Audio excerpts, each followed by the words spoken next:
DCKO Knightfight issue 2. We were very negative on issue 1, but the patrons voted and said we should keep reading it, at least for this month. Issue 3 will be on the next vote, because we're not doing the next one voluntarily either, just for the record. No, this is for the sickos. You sickos that voted for this, I hope you're proud of yourself. We could be reading an issue of Cassandra Cain Batgirl right now, and instead we're talking about this dumb shit. And so I didn't get to read it last week because Pete forgot to mention we were going to do it. Pete read it, and he had kind of hinted, oh, it's bad. And so I went in going like, okay, is it bad? And it was even worse than I thought. I think what gets me more than that, because I did give it a quick skim just to refresh my memory, because I'd forgotten a lot of it. Because I remembered a very specific complaint I had was that Batman was... I don't know if contradicting himself was necessarily the right thing, but I was finding it very frustrating in the first half of this issue when he's basically just fighting Dick, right, in this alternate universe that they've put him in. Is that at one point he flat out says that this isn't really Dick Grayson, this is not really my Gotham, and I know that. And he makes that point. But then, like, a page later, he's saying, I've come to a world where not only has Dick become Batman, he's a better Batman. And I'm like, but you just said this isn't really Dick. You know it's not really Dick, so why does that have any meaning to you? Why does that matter? And that's kind of the ultimate point here, is that nothing matters, because just like the fighting, the fight round issues, everything here is just complete made up nonsense. And the second he the book decides to just whisk him away to the second universe, where it's the Jason Todd universe that he goes to, none of it matters. Like, there's a lot of debating about, like, you know, my Robins are better than your Robins and whatever else, but it's mostly just fighting. It's just fluff, and that's before we even get to what happens in the Jason Todd half of the book, which we'll do separately. Yeah, even if you're excited to watch like Batman fight different versions of Batman, none of this is interesting. Like, I've read better versions of this and other things. Like, even like, all right, so when they did the what were they called? The Dark Knights of Steel, right? No, that was the Tom Taylor book. When they did all the evil versions of the evil Batman, right, for the Justice League. From around Metal, when it was like Batman Who Laughs was the main one, but there was the Aqua Batman one, and there was the Flash Batman one, and all that. I understood how Trauma had made those Batman had.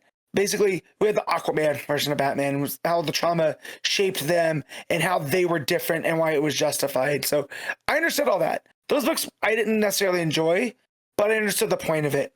I really don't know what the point of this is, besides to have Bruce fight his Robins as Batman. It's frustrating to me because, like I said, he goes through this thing of like, you're not really Dick, and I'm like, yeah, he's not, and I already felt that way, so it feels pointless. There's no drama here because it's not really Dick. And it's like, okay, so it's made even worse when he's just whisked away. Like, all we get is like a flash of lightning and like a couple of things, and it turns into, it's like a black and white world, but just red is the only color, and that's like red. And to be fair, the art in this Red Hood half is very nice. Cool. Yes, it's very nice art, right? The coloring on this back half is very good. Dan Mora good, sky blue, we get it. That said, for as good as Dan Mora is, I do think the first half, the fight with Dick, is too messy. There's too much going on. It's too messy because there's too much going on.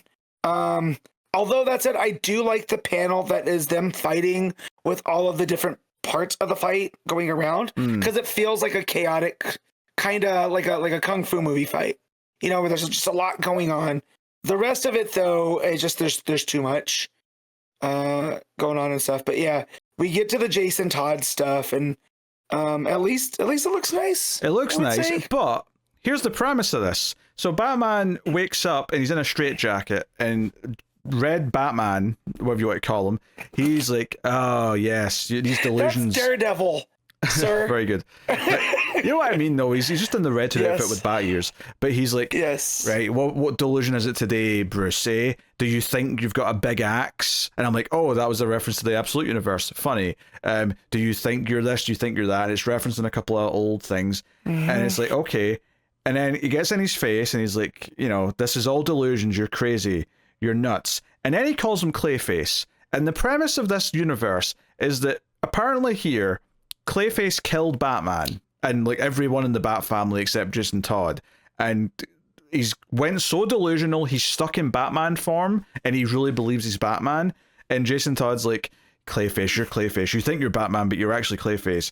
And, you know, Batman obviously fights back, and we get a chase sequence and all the rest of it. And the big ending to this, outside of revealing that the entire city's bottled in a big red dome because the entire city's now Arkham, the big ending to this is that Batman just turns around and says, wait, if you want me to be Clayface here, then you know what? I'll play into that. Fine, I'm Clayface. In the last page, he literally just turns into Clayface and starts fighting Jason as Clayface.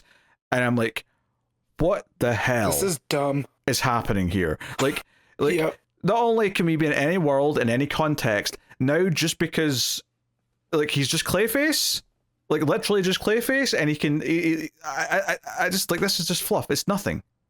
None of this means a goddamn thing. Well, and it gets a little too cute by half by when Bruce breaks out, he runs up they're in Arkham, he runs out and finds out the entire city has been put into a red dome because of a Joker gas attack, and he keeps the gas in there, but at the cost of Jason has to be in here by himself, you know, but the dome looks like the Red Hood dome that Joker wore when he was the Red Hood. And I'm just like, I can't. This is not good. I just, everything about this is like, I mean, normally when you do like a weird, like dreamlike alternate universe where nothing really matters from a plot perspective because it's all not real, it's not going to be the continuing thing. At the very least, they'll be like, oh, there's some kind of lesson the main character's learning by being here. And I'm like, I don't know what you learned from that first story with Dick, and I have no idea what he's going to learn here, where literally the premise of this universe is that he's not actually Batman, he's Clayface thinking he's Batman. I guess what you could say that's trying to do is it's poking at this idea of imposter syndrome and him feeling like he's not really what he thinks he's Batman, but he's really just some scared child Bruce Wayne that made this persona or something. Maybe you could say it's getting into that kind of thing. But that's the thing, though. We all know that this is going to switch to Tim Drake world halfway through the next issue, and at that point, like, how much pathos are we going to get from this? I'm worried we're gonna redo Identity Crisis in the next one, and we have to see, Tim, you became my dad after my dad died type stuff. And I'm like, I don't want to read that. I'm good. Yeah, it wasn't like when Pete said it was bad, I was kind of like, well, he didn't enjoy the first one. It can't possibly be that bad. And then I read it and I was like, why is Batman Clayface? Like, what did I miss? Like, I went back and read that page 2 times. And it's just exactly what it says. Well, if the heart wants me to believe I'm Clayface, then I'm Clayface. And I'm like, oh, it's the worst thing you could have given Williamson. So there's no rules. Is the ability to do whatever he wants. Yeah, all of it's meaningless because, like, not only can we just be anywhere and have any context that we just want to in the moment, and it has no purpose or meaning because there's no build up to it, there's no truth to it. We can also just have characters literally be other characters, and it's like, okay, well, I don't know. It's just a bunch of like, hey, what crazy shit do you want to draw, Dan? Well, I've got this idea. All right, fine, I'll put that in the script. I mean, I don't know what the thought process was for this. The entire concept of this, like, that just to give Batman a miniseries during the event feels forced in and of itself. But what's actually happening in each of these worlds that he goes into is just really weird. Like, I cannot fathom what the final point of this little miniseries is going to be. But I doubt I'll like it. Yeah, it's rough times. That said, I did like the red bat hood. Kind of looks cool. I will give him that much credit. But yeah, and outside the one page with the Dick version of Batman fighting Bruce, it's kind of, there's just a lot going on, a little bit too much, so yeah, rough times, man. Could have read a Cassandra Cain issue. I do like the art in the last half. Well, the Red Hood half does have good art, but that's the extent is what I'm giving it. So, Matt, what are you giving Knightfight issue 2? This is a 3.5. Oh ho ho. I'll go with a 4 out of 10. But yes, I kind of hated this, and please vote for something else next month, guys. Please.